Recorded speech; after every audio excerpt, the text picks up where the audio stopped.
High-tech ni asyik cerita benda yang elok je. Company depa ni tak pernah buat salah ke? Ada. Kita pernah buat salah. Jom kita ceritakan macam mana kita selesaikan masalah pelanggan ini. Okey, jom kita tengok. First, team kita yang servis pada bulan 3 hari tu, lepas servis tu berlakulah. Bermakna jari depa terkena dan blower tu patah. Kita dengarkan bunyi blower.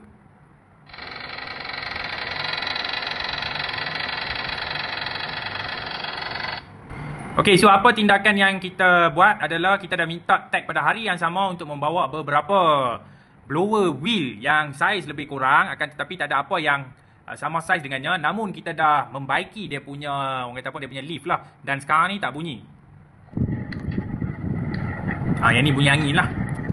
Okey, susulan daripada itu, apa yang kita buat adalah kita order kat customer satu lagi wheel blower yang baru untuk menggantikan yang rosak.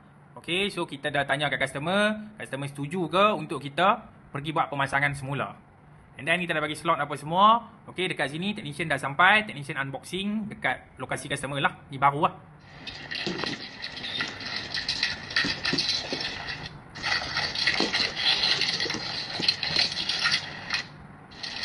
Okay, ini adalah blower yang baru lah. So kita akan gantikan lah pada unit tersebut. Nampak blower baru. Okey, dan pada masa yang sama juga pihak syarikat telah memberi voucher sebanyak RM30 kepada pelanggan atas masalah yang berlaku, dan kami berterima kasih kepada pelanggan ini sebab boleh sabar menanti dan untuk menyelesaikan masalah ni. Jadi bila ada masalah memang kita tak lari.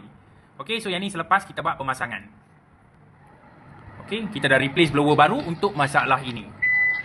Jadi di sini kita nak maklumkan, kalau ambil dengan syarikat kami, kalau ada mishandling ataupun staff cuai dalam apa-apa isu ke apa-apa, boleh maklum terus dengan kami untuk sebarang tindakan lanjut. Okey, apa-apa hampa boleh telefon kami di talian 0435 11418. Thank you. Ada untuk hampa seberang balai pedang kami ready, sungai petani kuning kami mai, tolak kami servis memang best.